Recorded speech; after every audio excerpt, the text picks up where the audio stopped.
The first item on the agenda is apologies for absence. Sorry, Councillor Jeff Jones.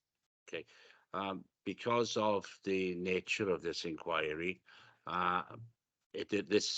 have feedback from last year. The thing is, the election cycle has been in between, and some of the members that were on that last inquiry panel are no longer members of the authority. So that's why there's a reduced number of members here. Can I, before I move on, what on earth was that? Can I introduce and go around the room just to introduce a few people that are here? Can I start with the cabinet member? Yeah, thanks, Chair. Councillor David Hopkins, and just doing also particularly what the Chair have already said. I think for the new members, this probably was one of the most in-depth scrutiny reports that I can remember attending. I think it was very beneficial as well. So from both sides, I think you've done extremely well, good work, and hope to continue. Thank you. Yeah, Lyndon Jones, Bishopston Ward. Michelle Roberts, Scrutiny Officer. I'm Chris Holly, the chair of the panel. Chris Williams, Officer in the Council, Head of Commercial Services. James Bynan, Principal Commercial Officer, Swansea Council. Okay, thank you very much. And can we go on then to item 2 on the agenda? It's disclosure of personal and prejudicial interest. Members? No. Officers? No. Okay, the next item is item 3, which is the one that's on all scrutiny panels, and that's the prohibition of whip votes and declarations of party whips, which is a common practice on all scrutiny boards, so we put that in. Item 4 is the minutes of the previous meeting. I've gone through them, and I think they're a true and accurate record. Is that okay, Lyndon? Yeah, sure. And well, Mike, is happy with the minutes? Yes, a very comprehensive report, Chair. Yeah, there's lots of things that we did obviously put forward as cabinet member. That's very, very good to see now, are obviously in place, especially because of the issues obviously with procurement, with around education. Okay, thank you. And right, the next item is item 5, public questions. No public questions today. Okay, then we move on to item 6, which is the impact follow-up reports. Now, I'm going to ask Councillor David Hopkins if he would be good enough to say a few words, and then hand over to Mr. Chris Williams, Head of Commercial Services. Yeah, thanks, Chris. As I said earlier, this is, in my opinion, probably one of the best scrutiny panels I've ever attended. It was a very in-depth, looking backward at what we've done, but also giving some recommendations going forward of some good practice across the country. And I think it identified ourselves as having some very good practice as well. I mean, what we don't do particularly well is sing our praises, and I think it just showed our strength within that. But with an ambitious group, with a very small team, and I'm sure today Chris will take us through the report in his normal fashion. But it is very much in that open thing of trying to work together to improve the service, make sure we get best value for money within the statutory, and I say they are, and statutory guidelines are getting tighter and tighter, particularly on procurement. And so, hand over to Chris at this particular point. Okay, thank you, Councillor Hopkins. Chris? Holly. So if okay, what I'll do is I'll put the report up on my screen at the same time. So I'm going to share that now so everybody can see that. I'll just work my way through it. Yes, so obviously everybody aware of the very in-depth inquiry that was undertaken, which is covered in the first few points there. And then we move on to section 1.4. Purpose of this report, to understand the following 3 questions, which hopefully I will work my way through and answer. And I'm joined by my colleague James Bynan, who is also, in terms of what we've been doing, is trying to focus more on these things. you know, in line with the panel's desire, in line with Cabinet's desire to put more attention and effort. And James, particularly in the months ahead, will be focusing more on more of his time. Because if you can imagine, in terms of our day job, I know this forms part of it, but the council has to run. It has to have these contracts in place with third parties, with our suppliers. We've got about 1,000 contracts live at any one time. So if you can imagine, there's a lot of day-to-day business we have to focus on. And as I said, but we are pushing forward with the kind support of Mr. Hopkins, who's been a major advocate of both this agenda and the work that we do internally. So from my side, the panel's inquiry has been a very good A, focus, and B, foundation for the future work and all the in-depth stuff that we've discussed. So in the report, I'm moving on to paragraph 2.3. One of the things that we did encounter was, review of budgets within Swansea Council. We had some posts held open. And again, as part of that review, and particularly Mr. Hopkins's support, we looked at the needs of the team in line with this agenda, and I've been allowed to recruit for those posts. We're still not quite finished with that. That'll take a few more months to conclude, but it's a very positive step from my side that we will have the resources and the people in place to fast track this. Let's put it that way, and build on the good practice that's been put in place. So in 2.4, the paragraph, it talks about, I'm linking it to this Appendix A, which is the detailed, hopefully you've had a chance to look at that detailed table of the review of the recommendations that the panel provided, and then the response and the work that's been done to meet them. So rather than repeat all that, I've kind of put a lot of information in the appendices, so you can see the work in detail.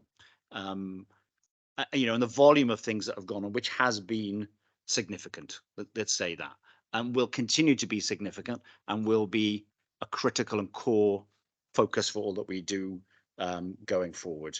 In terms of, as Mr. Hopkins said, the impact of the panel's inquiry, certainly I would say, not that we were hidden before in terms of this type of work, but it was certainly elevated the attention that's been paid. Because as you can imagine, Cabinet paper came on the back of this, which agreed with all the recommendations. That goes across the organisation, goes to senior leaders. So that on its own, personally for me, has been invaluable. That raising of profile. And Mr. Hopkins been involved, and I think it'd be fair to say, this all chimed with your agenda for what has been, how you see the future of this work. So I think that shared vision, that attention has been invaluable, without doubt. So I'm moving on to sort of section 4 there. So I said the attention has increased significantly from people. There's sort of people looking at climate change, there's audit, there's senior management. This inquiry has been shared with all leaders in officer leaders in those areas, as well as Cabinet, and a huge amount of focus. So if I move on, then I'm going to move on, if I may. I'm skimming down to Appendix A, where we move to the recommendations that the panel had made, and the work that's been done against each of them. So the first recommendation, number 1 there, which you should see on your screen in Appendix A, relates to the reviewing our approach to social value, localism, biodiversity. Now, from my side, we've been looking at putting in place a process that can ensure these outcomes are considered. So we're working with a large volume of contracts across the authority. There's a need to insert into that process, to amplify in that process, a review of these type of issues. So that's the sort of core of what we've been doing. One of the things that struck me as we've moved forward in it is the sheer breadth of this agenda. We were discussing climate change, or local employers, or what else have we got in the biodiversity, natural environment. Welsh language would come under. I know there's statutory obligations, but one consider that recruitment, training, opportunity for the unemployed. This is broad. This is very broad as we seek to insert that in the process. So we've been looking at a way of, how can I put that, efficiently dealing with these issues. And we've, in the middle column there, I talk about a social value recording tool. So this is an initiative to insert into the process consideration of these things. And James is going to run you through that in a second. If I just go to the column there, it says new action proposed. So while we are working on what we're doing, also both the Welsh government and the UK government are looking at this issue as well.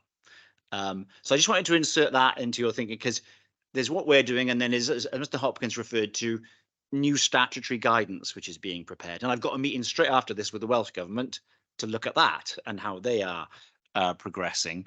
It's not finished yet. I think when we discussed, and we'll probably refer to this a few times, when I was here last, I was saying the UK government, the Welsh government are going to have new legislation. I'd probably expect it to be live by now. It's not. For one reason or another, we're probably looking at next year now. It's not yet received what they call royal assent, in a sense, and it's still, I think, between the Commons and the Lords at the UK level. And then the Welsh government will wait to see what happens at the UK level to dovetail its response. So we're probably 6 to 9 months away from something being clear. I put a web link in there, and you basically see they're considering statutory guidance is all I was referring to. So what I need to do, what we need to do, James and I, is, under the guidance of Mr. Hopkins, is sort of respond to that legislation and link it to this agenda. So the whole thing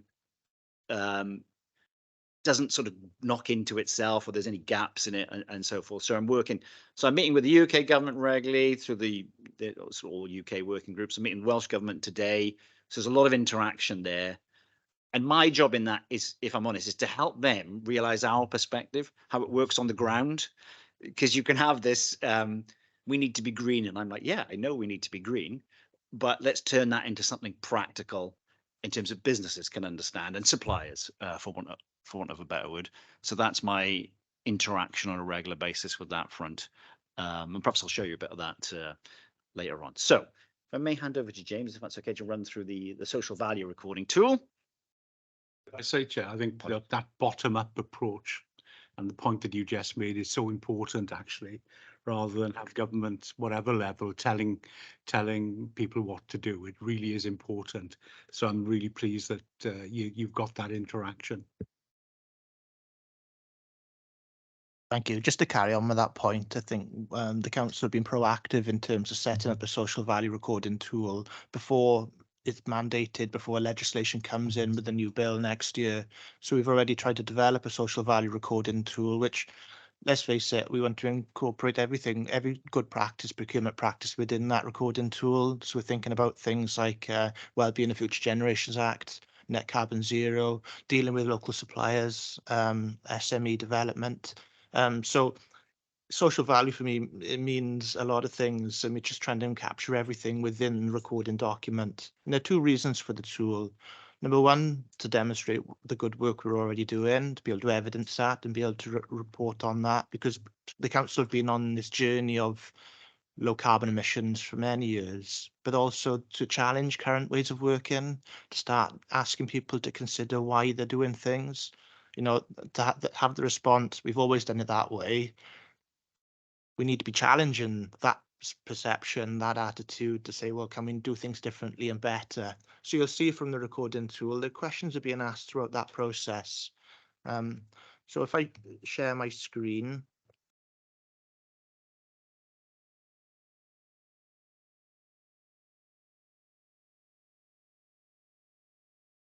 you should, okay, it's a short delay. So if you have the document in front of you, if you turn to page 18, and it's on the screen as well, I'll just run through the social value recording tool for you.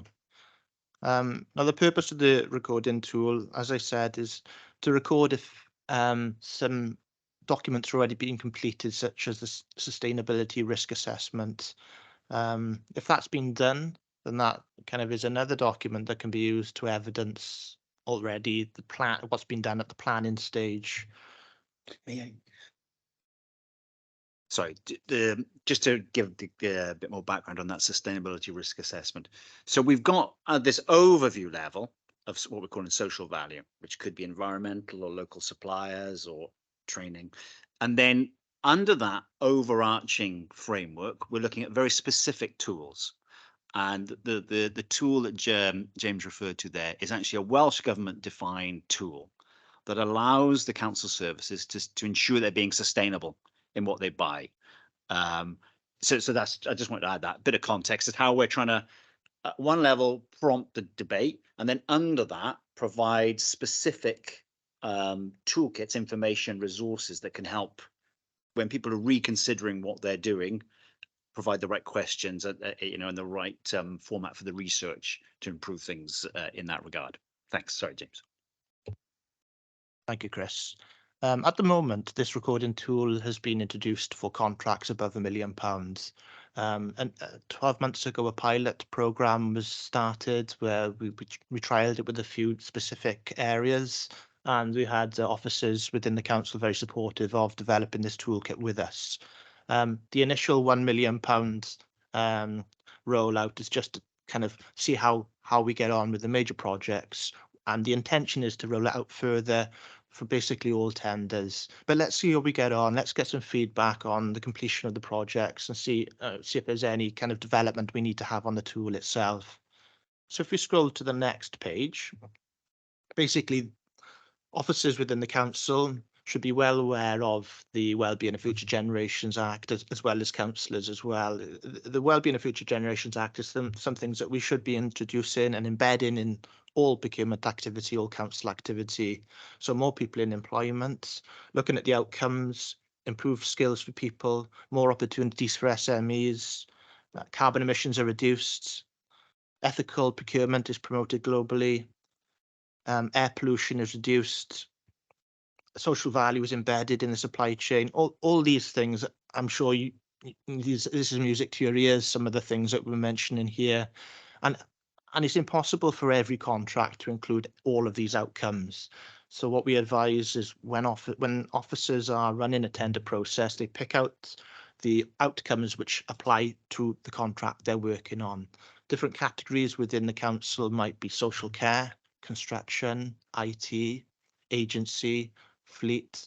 So there's a wide range of services and goods and works being delivered. But it's basically a suite of outcomes that could be incorporated into contracts that are being run. So as we go through the document, basically at the planning stage of a tender process, we're asking officers to kind of think about these things. And this document is a document that's been completed for a contract to set up a framework agreement for playground equipment. A framework agreement is basically a number of suppliers that have been added to a framework to install and develop playground equipment around Swansea. And you'll notice over the last couple of years, brand new playground equipment and brand new playgrounds have been installed, and they've been really impressive. I've seen the ones in my local area, and it's an excellent program. But for this planning stage, something called an integrated impact assessment was completed, and part of that process is that the Wellbeing of Future Generations Act considerations are made. So that's already been completed. So I'm asking the client there to upload their impact assessment.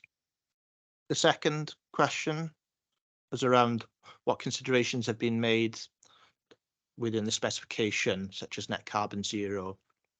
And within that response, the completed answer is that as part of the procurement exercise, a quality question was introduced, question 1, environmental impact. Now, the question was actually weighted at 20% of the overall weighting for award. So this supplier had to be very good in answering, environmental impact question to actually get onto the framework and be a strong responder. But then also it goes on to say the purpose of the question was to assess the bidder's ability to implement net carbon zero themselves. So they need to be on the journey, the same as Swansea Council on net carbon zero. Now, the second part, the procurement process, have wellbeing of future generation goals or social value been built into the procurement process? That is things like, have you split the contracts up to lot them to allow smaller companies and SMEs to win part of the business? What is often happening is you might have a smaller element which the smaller companies can bid for, and then a larger construction project may have a main contractor, for example. So things like that. Welsh language considerations, co-production, which is used in social care a lot, and community engagement to ensure that end users have a say in how they want the tender to be run and are involved in the process. So the response there was that the notice was advertised on Sell to Wales, which is where Swansea Council advertise all of their tender opportunities. Most SMEs, most local suppliers have access to Sell to Wales and use that regularly for job opportunities. But I also mentioned then in the integrated impact assessment, additional benefits associated with legislation such as Equality Act, Nations Convention of Rights of the Child. So there's some very specific kind of benefits and other outcomes that are being delivered for the contract. As I mentioned before, one of the other questions in this tool is, have any other questions been included which meet the wellbeing of future generations goals or environmental considerations? And I'd mentioned before that, in fact, for this response, there is a quality question included. It's a 20% weighting, which is quite a hefty chunk of the assessment.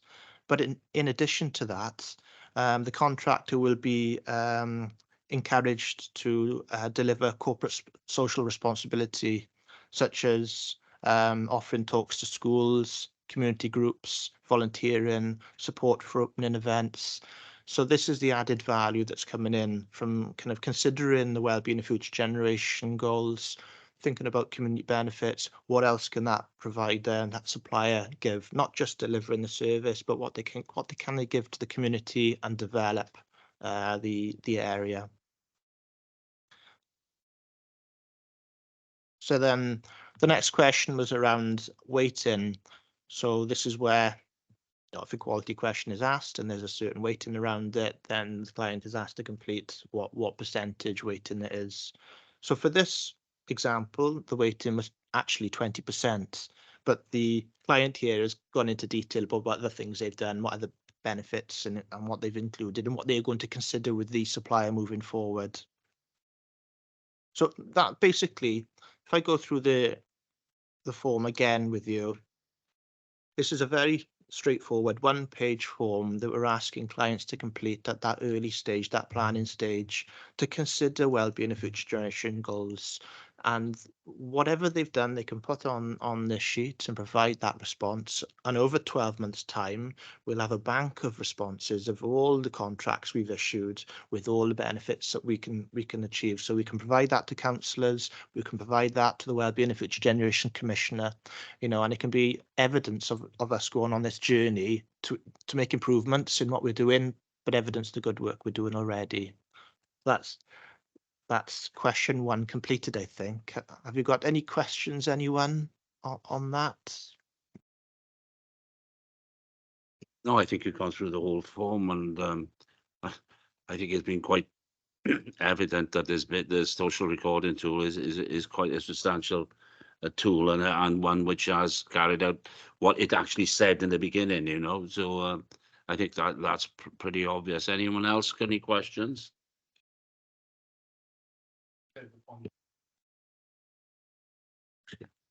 Terrible. Yeah, the point that you made, that obviously involving smaller companies to get a piece of the cake, small business to get a piece of the cake, and I think that is really important. So it's just not going to one large company who very often will come into Swansea, but companies in Swansea can get part of that. Sorry, Councillor Yeah, can I just reiterate that? That's something I've always been very keen to promote, and I know during the scrutiny panel, you also endorsed that about trying to get as much local spend SMEs as we possibly can. But it also highlights the risks we carry with some of our bigger contracts as well. And I get to see that with Buckingham's and others, particularly. So that just shows the importance of that localism and trying to get more and more of the bigger contracts, if we can, to try to get more local people involved. And I know from Chris Williams's point of view, I'm probably a pain constantly seeing what we can do, what we can get to try to get better value. And I know our bricks and mortar and beyond bricks and mortar policy is been there embedded for some time. But I'm always keen to ensure that we try to deliver that local benefits wherever we can. So, and I know the team get fed up with me banging the drum, I'm sure. I don't think they do. I think the only issue I'd ask is, you know, if the company signs up to do a lot of these things and yet they fail to do it, how do we then, you know, do we sanction them, or is there any way we can sanction them? Because the one thing, you know, as Councillor Hopkin has stated about some of our bigger firms have gone, you know, bust and what have you, and left us with very sizable gaps in our contract. If they've not completed some of the social value that we've actually they've signed up for, can we use that as part of a tool to stop paying them, or is that part and parcel of the way in which the contract is set up? Yeah, it absolutely is. Yeah, you know, we're some of the contracts we issued are very comprehensive. Anything the company has committed to, I think in, you know, linking to the parks framework that James just mentioned and the environmental scoring criteria, if it just focusing on that, as I recall, the company that have we awarded the contract? Yeah, the company that won had this ISO 14001 certification, which is, you know, acting in a green manner and having the appropriate systems internally.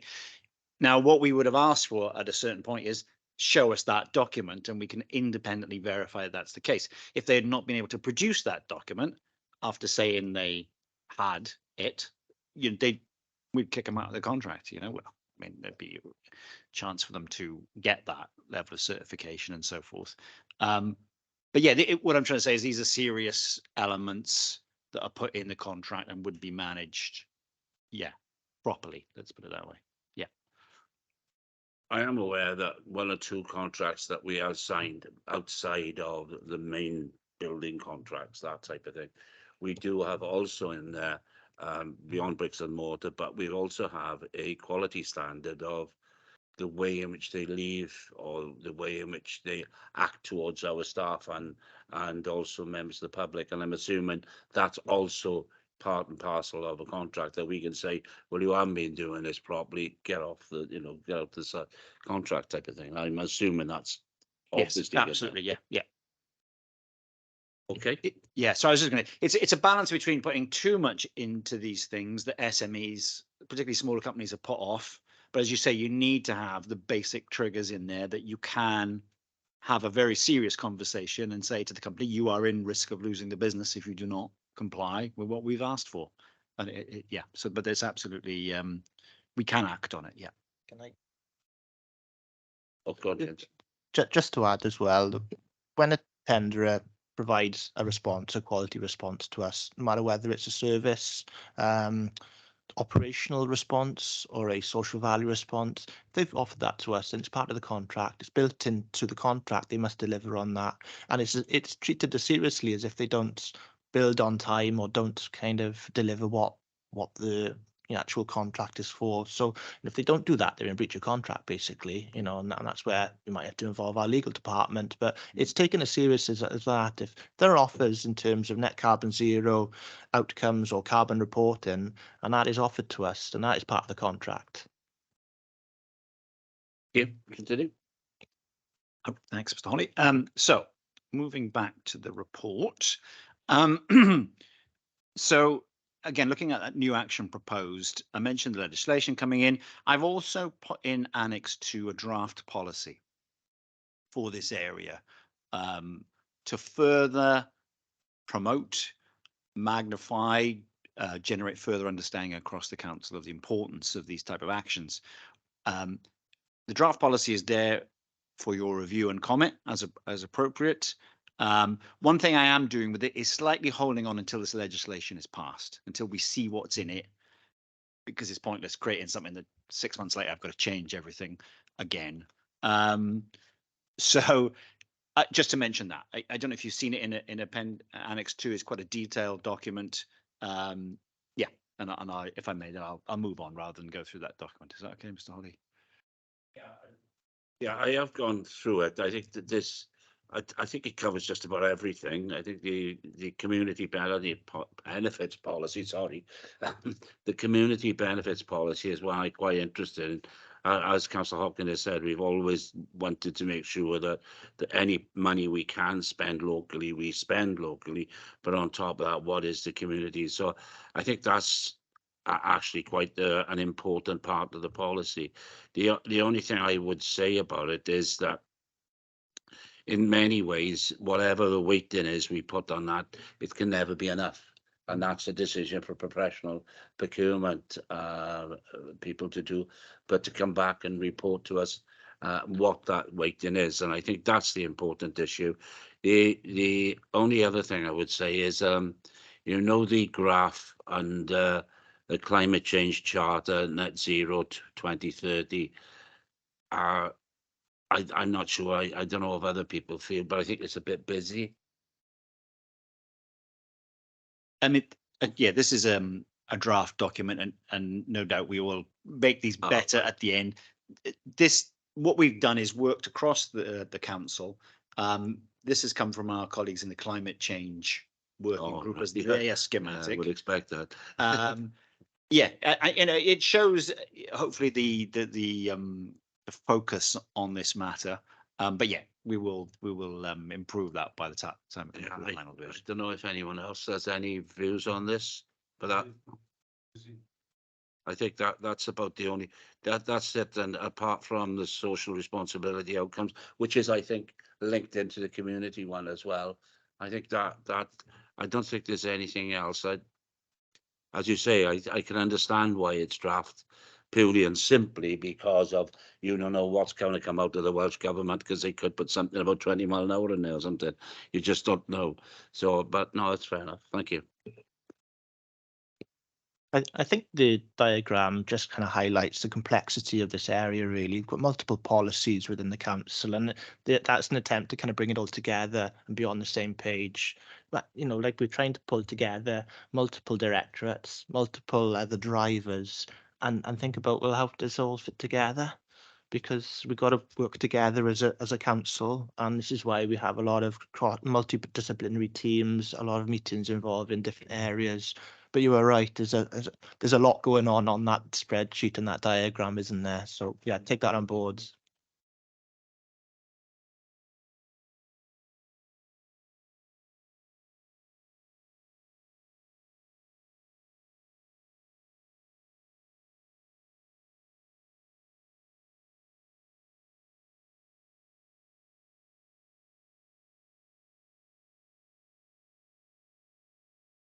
Yeah, thank you. I'll make Anyone else make any comments? No? Yeah, I'll just return then to the earlier part of the document, back to Appendix A, which should see on your screens. So, moving on to recommendation 2, looking at the impact of carbon, our carbon footprint. So James and I are working closely with our climate change and nature recovery group. We're working closely with the Welsh Local Government, Welsh Local Government Association, and with the Welsh Government on this matter. There's a lot of time and attention being paid to this very important matter of carbon footprint. It is, from my personal perspective, again, a very complex area where we're asking suppliers to map. So this is not necessarily the council. We're looking at our suppliers' carbon footprint, asking them to provide that data, but there is no single unified system for that yet. So if you imagine a company publishing its annual accounts, there's a very kind of prescribed way of doing that, where you've got an accountant in the middle who can say, this is how you do it. When we get into carbon reporting, that doesn't exist yet. At least not that the government has come up with a unified system. And you'd need something, I think, again, which was independently verifiable, rather than a company just saying, we're great. So I think there's a sort of maturity issue in this spectrum of actions. What we do have is a number of tools which have been published to look at this, and we'll go on to a few of those now. But I think I suppose my headline banner is there's more work to be done here.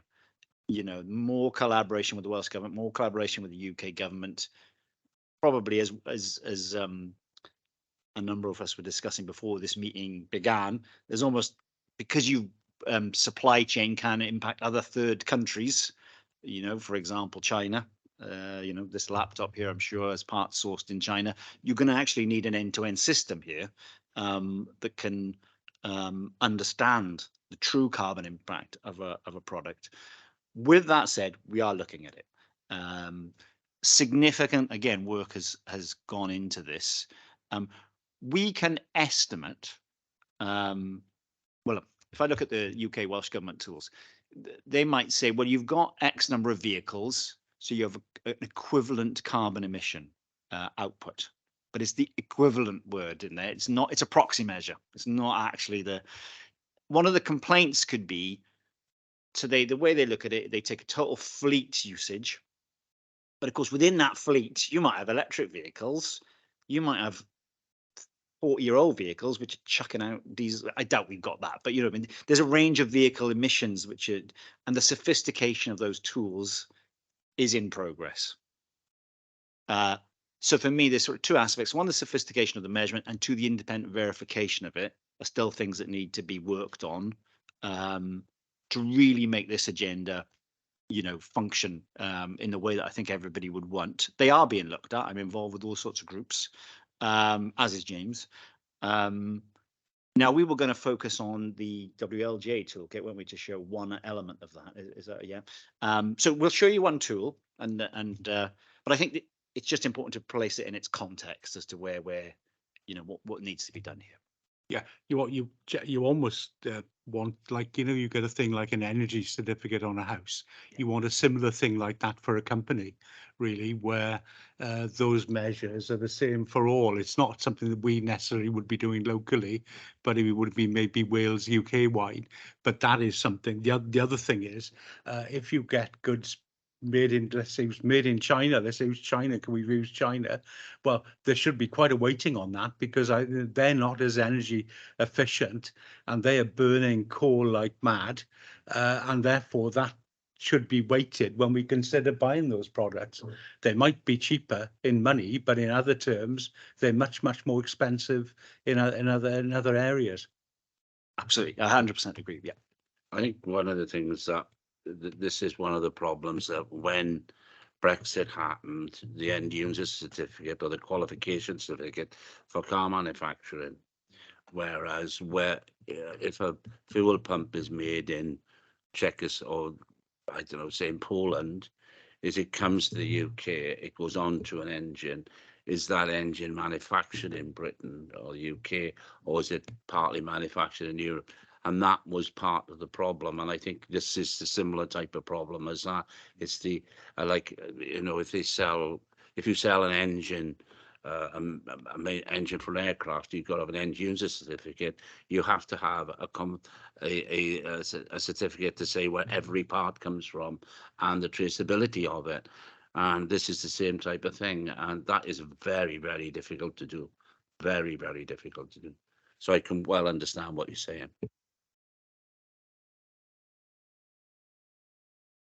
Okay, so just to add on this question, really, the council provide carbon reporting data to Welsh Government on an annual basis, and that can be shared.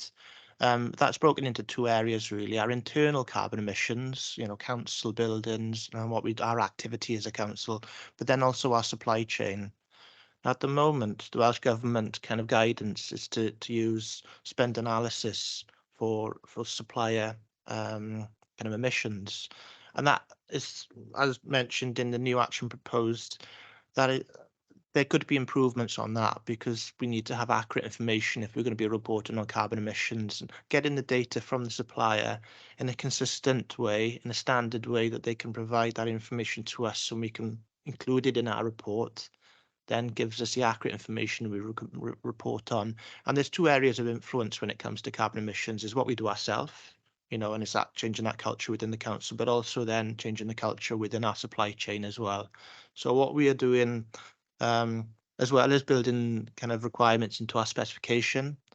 I park next to the electric car, the Swansea Council's electric car outside. So that's, you know, buying electric vehicles, that's a specification requirement, making sure you have sustainable choices of materials, that's the start. But the next then is including a quality question around that environmental impact.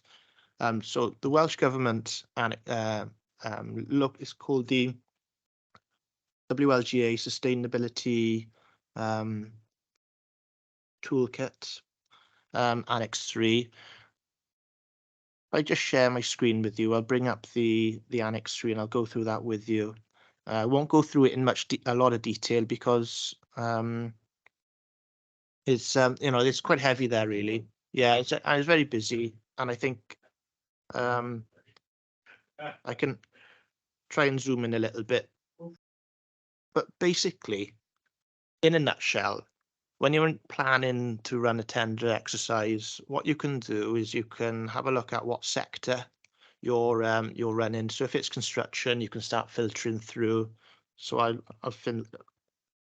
Oh, it won't let me filter, but it basically lets you go through the list to try and pick out some elements which are kind of linked to your contract.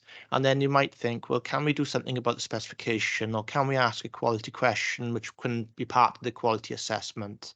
So it's that to be done at that planning stage to assess that supplier. Like you said, you want to have suppliers on board who are on the journey for carbon emissions. So I won't go into the detail of this spreadsheet that much, but that's the idea behind this. So you go through this sheet, you pick out some relevant questions you can ask or what you can do with the specification, and then you can include it in your tender process, really.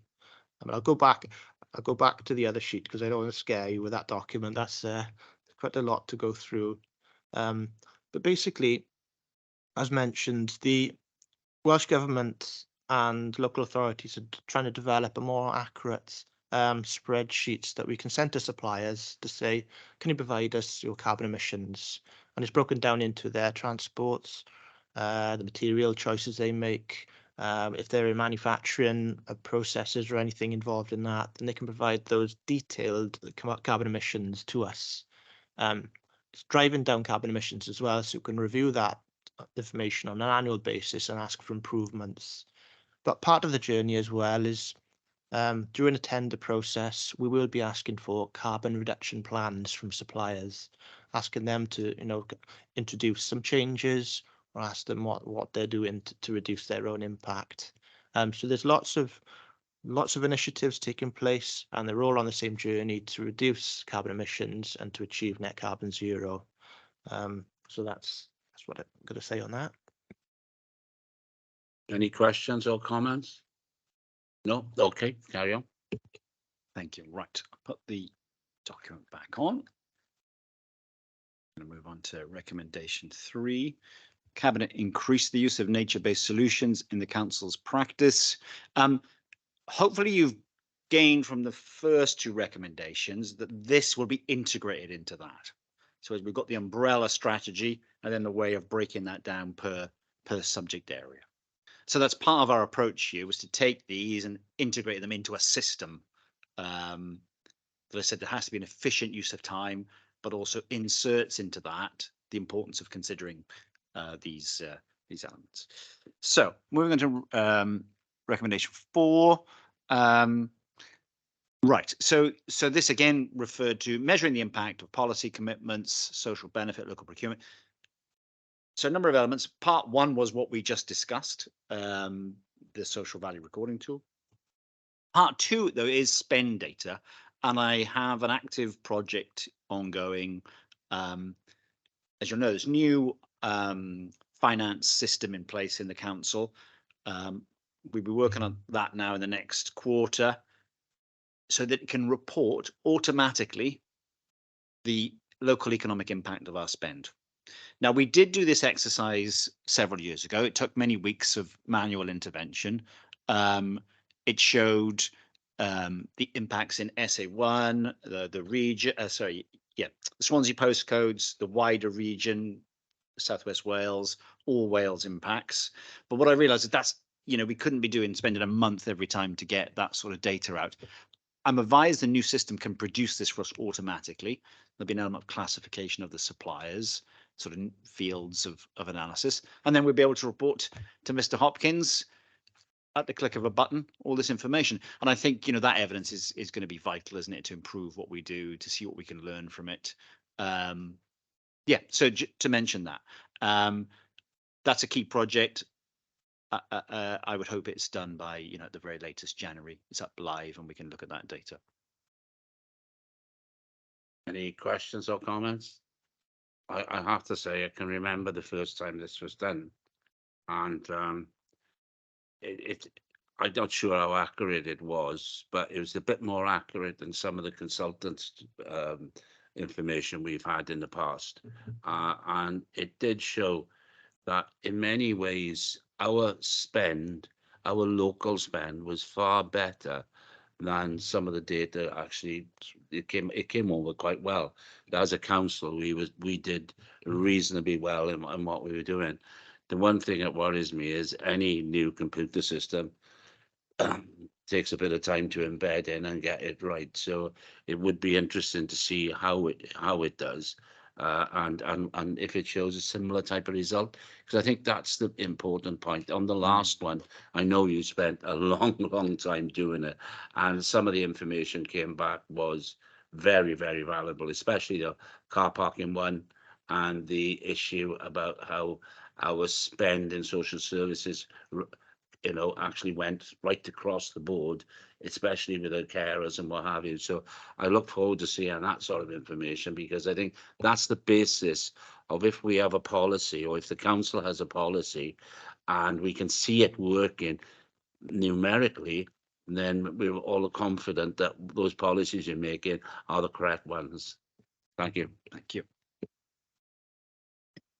If I may, to recommendation 5. This related to the schools guide for procurement being finalised. It came up in discussions with councillors related to schools. So we have provided that document in Annex 5 for your review. I was just going to mention that we had colleagues from schools, we had colleagues in the wider finance department, audit department, all working together to produce this guidance. So the idea was to translate or transpose maybe the language of the main council workings to something that could be applicable to a school setting and provide that extra information. It's complemented by attendance at various schools working groups led by the Education Directorate.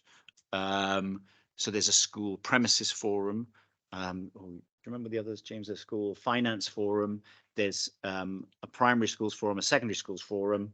Yeah, do you want to just mention, because these are all linked into how this it works.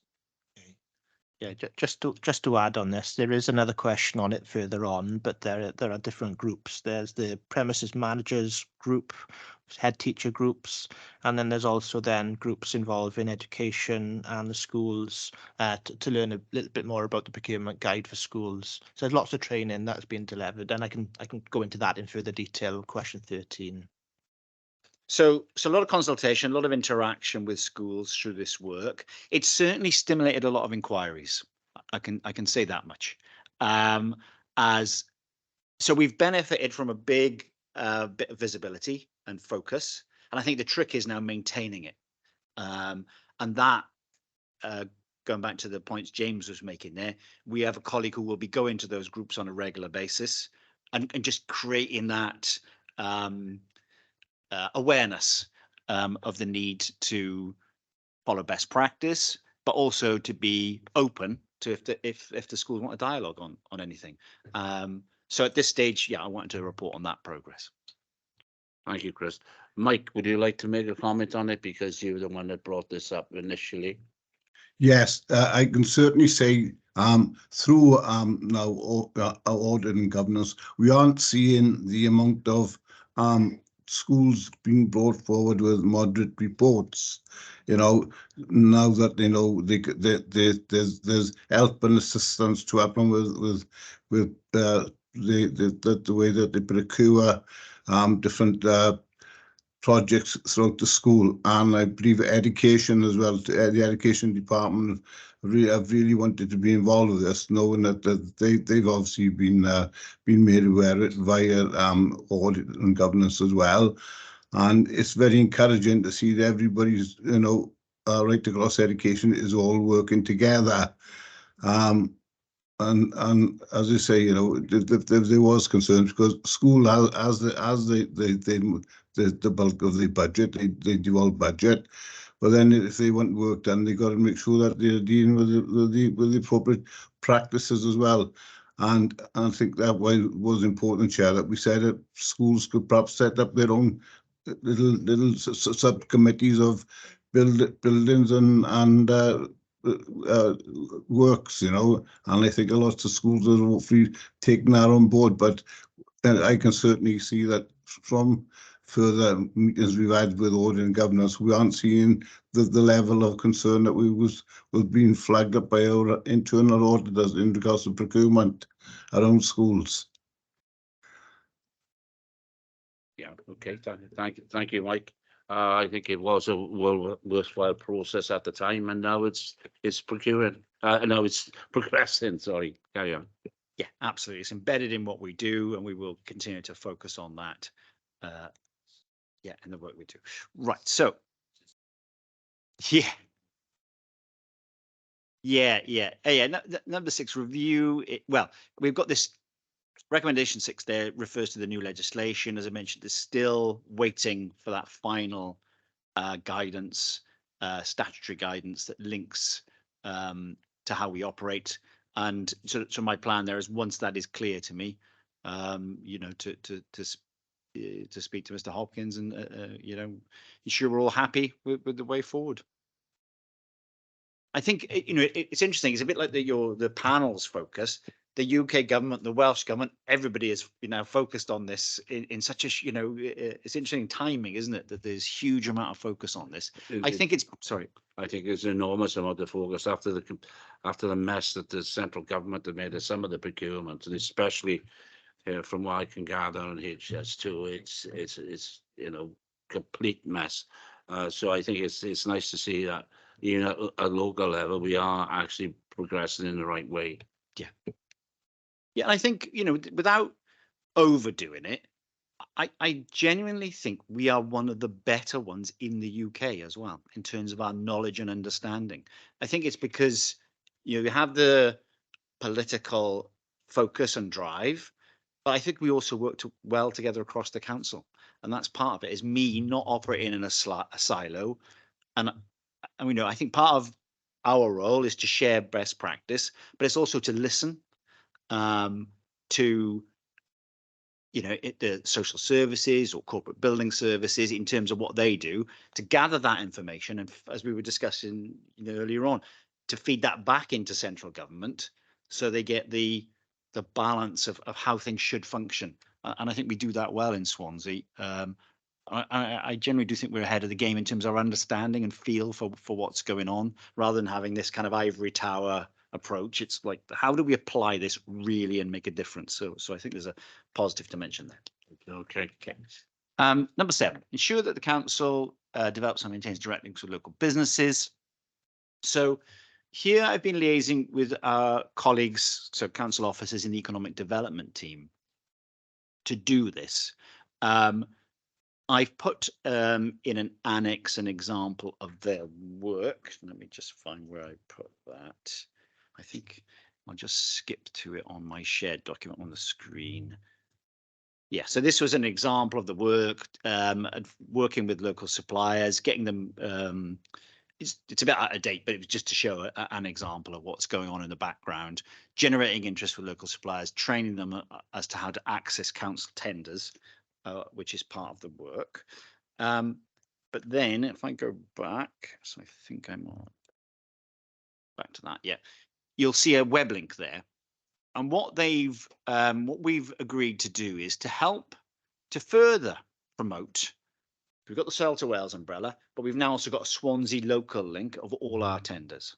And what they're doing is, in the economic development team, creating that database of tenders we think are appropriate for local companies and publishing it. So it's a very specific strand of activity. So I just wanted to mention that as another boost into this. And there are all sorts of other initiatives we've been involved in terms of listening to supplier input, learning what we can. I think we have this, as I mentioned before, this Welsh government, as a key funder of us, they want us to put all our opportunities onto Sale to Wales. But I think, as you were saying, we can add to that. So we're doing the both. We're adding to it. And I think the important thing is that we do have a Swansea link, because I think there is enormous amount of money that we spend locally, and I'm sure there are companies locally that we can do it. I know one or two fail, but it's better if we can do that. yeah, absolutely. Sorry, I think it's really important as well to be seen to be doing it as well. And I know that that is a focus that David, you have had, I know, but it is important because there are businesses out there and they do. And if we speak to some of them, they say, oh, we don't get the opportunity. And I think we really need to go that extra mile to make sure that they do have that opportunity, because they will be creating local jobs and not sort of jobs where people are staying in a bed and breakfast down the road and away from here at the weekend, but they will be more sustainable. Absolutely. I didn't put it in the pack, but Mr. Hopkins asked us to go to an event just a couple of weeks ago with a business network, 60 smaller businesses there. Again, it was part of that, putting it front and center, being out there, being approachable. So there's a whole range of activities I was going to mention going on behind the scenes. I'm going to say the very positive feedback that I had personally on that particular event, that it went down extremely well, and just raised the profile of the council and what we do. And I think lots of people out of that will come forward to work with us on a local basis. So to me, and I know the leader regularly goes to meet small businesses as well myself. So look, it is something we want to try to promote where we legally can, and I think that is the issue, and upskilling the individual small business, because it isn't, particularly with Sale to Wales, it isn't as complex as it used to be. And I think getting that message over, because very often SMEs will think, oh, it's not up for me, but it isn't as bad as it used to be with the process. So I think it's not easy, but it's easier than it used to be. So I'll move on, if I may. Recommendation 8. Cabinet maximises opportunities to involve service users and citizens in procurement process, collaborative co-produced services. So this work is integrated into what we do in terms of providing that advice to council services to seek to engage citizens. It has gained a significantly higher profile as a result of this inquiry, and I think there's an alignment of other drivers there to say this is, as you were saying, super important, in order to tailor what we do to service users' needs. There is Chair? Yeah, I did have my hand up for the previous question. You moved I'm on. sorry. I'm very Oh, sorry, okay, Mike. I okay. didn't Yeah, see yeah. it. Yeah, yeah. Do you want No. to do Yes, it now? please. In regards to the marketing strategy, how often do we sort of look at doing marketing to support SMEs?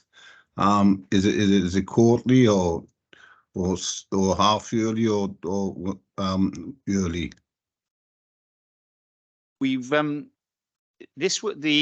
web link is weekly. The promotion of the new opportunities will be as soon as they are available. So I suppose the quick answer is it's now integrated into our daily activity. There's another section later on, isn't there, relating to our engagement with suppliers. So we're following the order of the recommendation, but there was another recommendation. Maybe we could jump to that calendar now because it's appropriate, Councillor White. So we'll just put up what I did to show the engagement with suppliers is create a sort of an annual calendar of some of the bigger interactions. So we'll put that on the screen in a second, and I think that'll provide some more information. Do you have that? Is that okay, James? I'll pass over to James. Okay, what I'll do then is I'll share my screen so you can I can take you to the relevant document. So skipping on to question 10, there's a attachment Annex 6, which gives an overview of the events that have taken place this calendar year. It's on page 62 if you have the screen in front of you. Oh, 63. Okay. So basically, this calendar shows the supplier engagement that's taken place this year. There may be specific engagement for a contract. You've got the one framework agreement for the provision of tenancy, based care and support. So this is where interested suppliers will attend an event with officers from the council, and you can learn a little bit more around that opportunity. You can ask questions at that early stage, but there are also other documents such as the weekly update from the economic development team, Celta Wales updates, and there's also Alison, yeah, is the lady I mentioned from the economic development team focused on the engagement with the SMEs, yeah.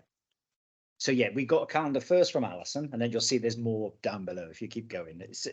Sorry, it's in terms of packaging it, it just seems a bit easier to. So there's a lot specifically around one contract, such as the general building works contract or specific window cleaning contract, which was a very good one because we had a lot of local window cleaners that attended that, and a lot of them were really pleased to have the support and opportunity to learn a bit more around the process. As you go through, you'll see some related to carbon emissions as well. There's specific training that has been delivered to suppliers to improve their carbon emissions. But over the course of the 12 months, you'll see like the level of activity that takes place really within the council. And we are still, there's room for improvement. We're still trying to improve and deliver more supplier events. But part of supplier engagement is also issuing what's called a PIN notice, a prior information notice. So on Celta Wales, there'll be a notice that's issued that asks suppliers if they are interested in a project. And just to get that early kind of fact finding kind of process done up front, we can find out what they can deliver, find out what their thoughts about our tender processes. So that's that early supplier engagement. And also part of that package is asking if suppliers need any support, whether it's filling out the tender packs, whether it's filling out specific areas like carbon emissions. We can signpost to relevant areas really. So you'll go through that document, supplier events, PIN notices. So everything, there's more PIN notices as well. So everything that's done really is done to improve that tender process. The more supplier engagement we can have, the better. Because at the end of the day, a lot of suppliers are experts in their field, and we need to hear from them what their advice is before we develop our specifications, develop our tender packs. They might provide us things that we're not aware of, new technology, new products. So it's taking on board their opinions, but also asking if they need any guidance with the tender process. Okay, Mike? Yeah, if I may. Yes, thank you, Yeah. Chair. Yes, thank you, Chair. No, just to sort of get an idea, really, you know, of how often that we sort of keep in touch. Okay, Lyndon? Yeah, you know, the a supplier event, what would that look like? Do you do a thing, you know, I've been to things at the arena where we've had different stalls, but do you do that sort of thing for different things that we need, rather than getting people talking to you, like from a stage, you actually get around these different stalls and so on that people could, you know, interact with? Do we do that sort of thing? We don't tend to do that large scale stall type structure for this, because what we find is the suppliers like to be there for their specific requirement. So we will invite them based on the subject matter of the content. We will go to other events, such as the event Councillor Hopkins, but a more general event where we will be present. But in terms of the core procurement, if we split it into two parts, one's the visibility raising, but when we get down to the nitty gritty, they're typically a group of suppliers with an interest in a specific service that we would need. Does that make sense? So you would So you would say, we mentioned window cleaners, for example. You would advertise that and get people along, and you'd have people then to interact with them rather than like have speeches and so on. You Yes. literally would be round the table with them. Exactly. And this is what we need. Yeah, it'd be a as workshop, maybe individuals. 20 people there, and they could say, what about this? What about that? And you get that open dialogue, basically. Yeah.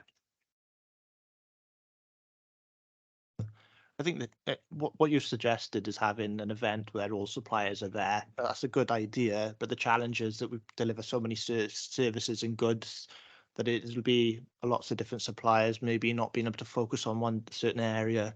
So this is why we've tried to kind of focus on that project and invite people who are interested in that project and do it on project by project basis, but also then have a hybrid approach and attending the recent event with multiple like local suppliers to just to give some general guidance. Now, that event was breaking down the barriers and kind of trying to make it easier for SMEs to win contracts and understand the process and signposting for help. So that's part of the challenge, is them knowing who to speak to or knowing how to ask for help with the tender process and even just getting started on their journey. Many years ago, when the WDA were in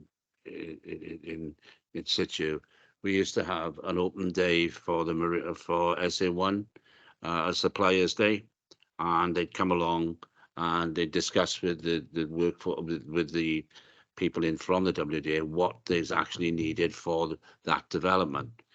It worked very successfully, but one of the things they did find, and it was Stuart Piper, who was the man in charge, unfortunately he's passed away now. Really good, well briefed officer from the WDA.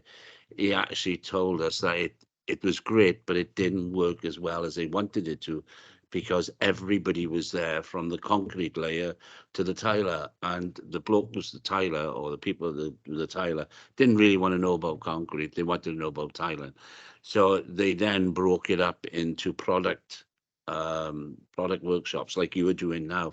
And the difference was then, the engagement then was considerable. And when we done the LC, that's what we actually did, is invite product individuals or companies to come along, and it was successful. So I'm glad you following on from that, and it does make a big difference. Thank you.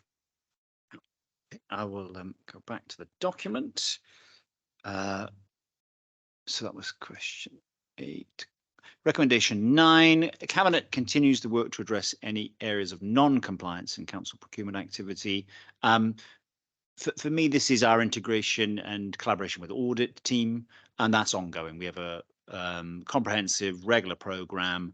You know, as I said, the scrutiny inquiry created that increased visibility, and I'm happy with the program, the support we have in that.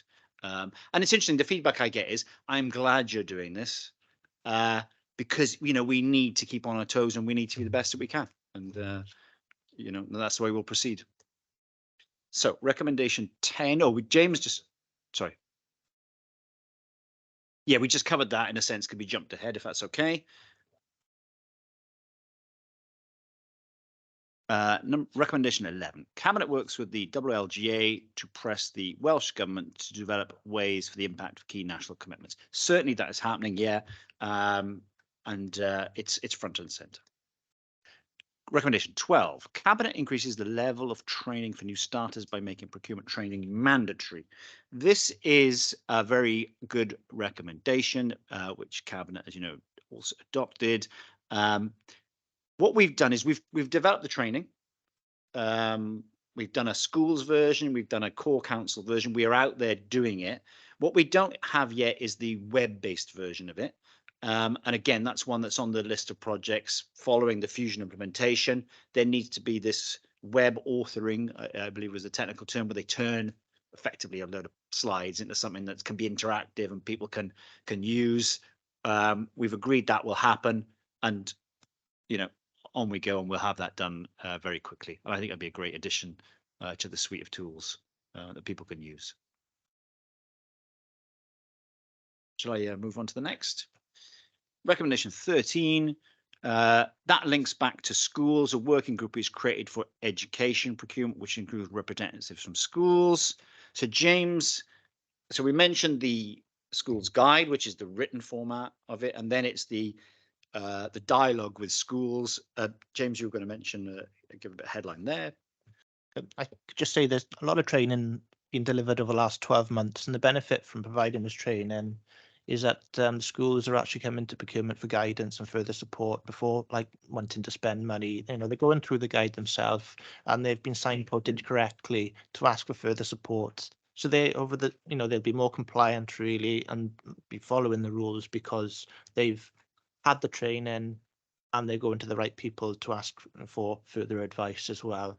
The types of training that's been delivered, head teacher training. So the education and finance department provide finance training to head teachers termly, and also have refresher courses every 3 years. Now, part of that training is the procurement guide, and also part of the training provides further points of contact within the procurement team if they need any further support. And the full procurement guide was also included in that training program. There's specific procurement for schools training as well, which is done every 6 months, run by procurement on the full procurement guide. And attendance to this training is available via the education department. All schools have access to the training. And also, as mentioned, they're signposted to the procurement inbox and points of contact within the procurement team if they need any help. Because it is, there's a lot for the schools to understand about the process, and it's bread and butter for the procurement team. But for a school who maybe buys things once a year, they might need that help. So it's important that we provide that guidance to them. And also, there's specific premises managers training because premises managers have to have bespoke training for certain elements about running a premises. So there's a specific procurement part of that procurement training as well. So go back to the action proposed. Further training courses will be delivered over the next 12 months as well, and there'll be a running program, so then we can pick up new starters, but also refresh people within the schools if they need that kind of further tutoring and mentoring as well. Any questions or comments? Yeah, no, I welcome that because you're going to get people in the school as well changing. Governors will change, the personnel will change, and it is important because I remember a price being given for something or other, and quite frankly, very often they'd had a cheaper price from somewhere else, but it was apples and pears. You've actually got to really look what the product that you're actually wanting to buy to make sure it is the right one, and you are comparing things. So I think that ongoing thing, and because of the changes in personnel in the schools, that is welcomed, and it is important because the amount of money that schools spend from their schools budget is quite considerable.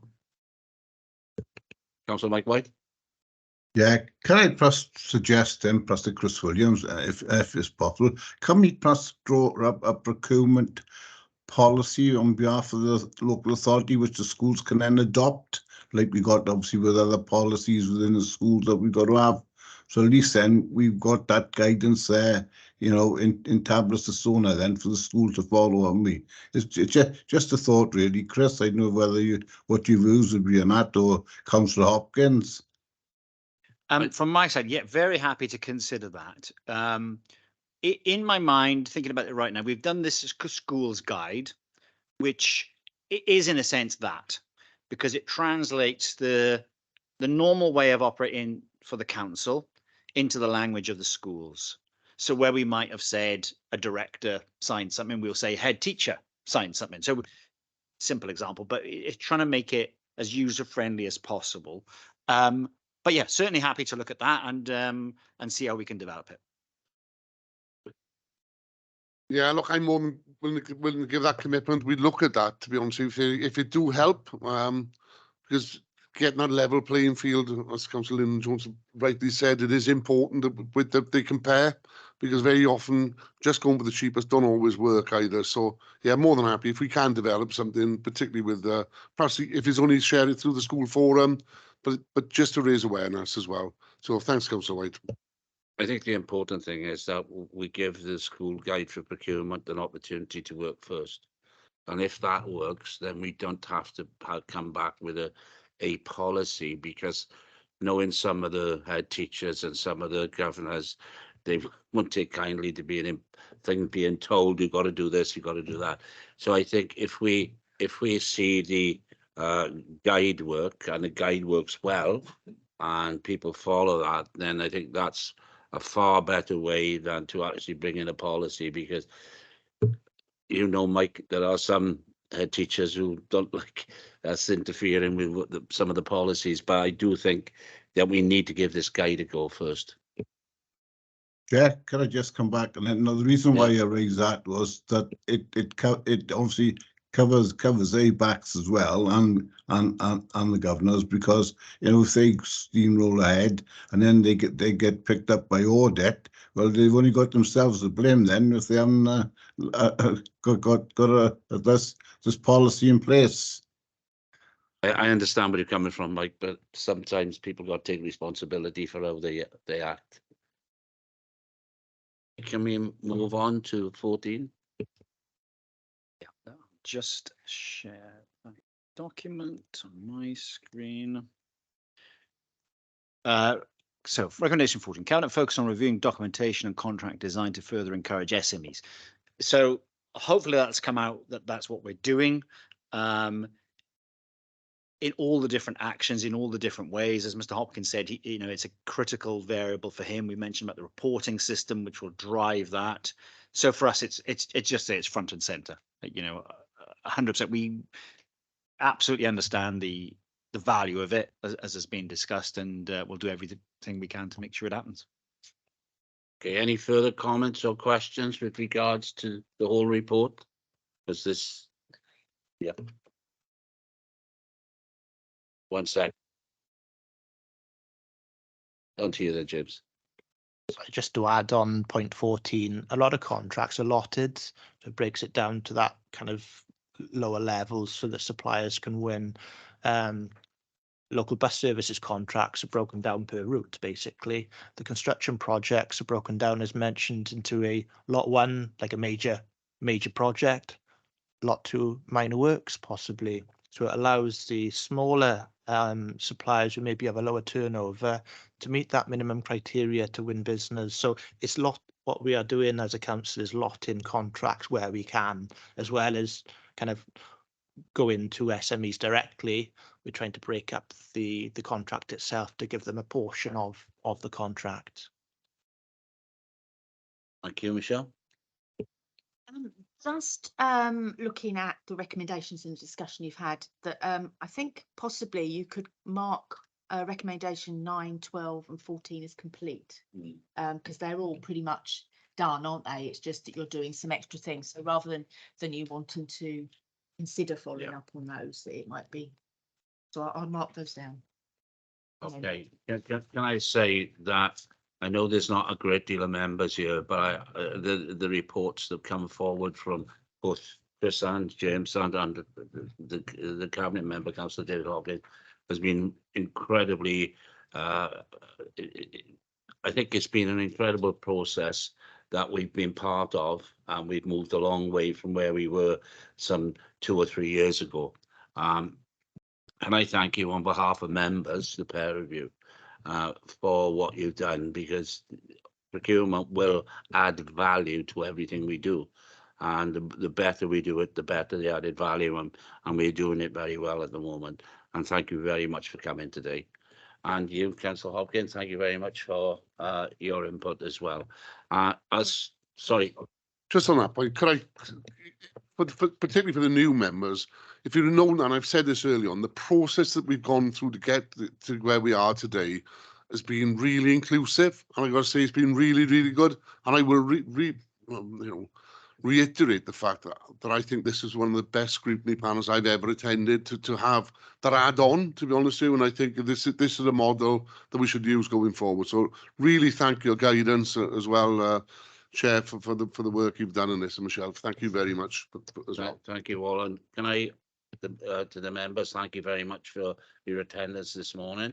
I'm not sure we'll have to discuss whether or not we want to meet again in a 12 months time to review the progress as well. Okay. Yeah, I was just, sorry, if I just can I just Yeah. come in on that bit. I was just going to say there's really two choices really, since you're such a small panel now. But the first one is if you're happy with progress that's been made up to this point with all the recommendations. I know that some aren't complete, but they're not, you know, it's going to be some time before they are. If you're happy now to sign that report off as complete, that's your first choice. Second one is if there are any recommendations that may be outstanding that you do feel possibly that you'd like to see followed up, that may be done in the future via the Scrutiny Programme Committee. I think we can sign the report off, and can I have agreement off the members for that? Yeah. Right. Okay, thank you, thanks. I think we can sign that off, and I think it's fair to say that if there's any update required, then the Scrutiny Programme Committee can have it. Unless Bridget, Mike, do you want to reconvene this group in a 12 months time? No, Chair, I think it's been very, very thorough, and it's been a pleasure to work on this team. As I say, you know, we've really, you know, delved into the service of procurement within the local authority from whatever level, you know, and across within, you know, internal departments as well. And as I say, I think we've really have done really well, and I would more than happy recommend if you want to sign it off.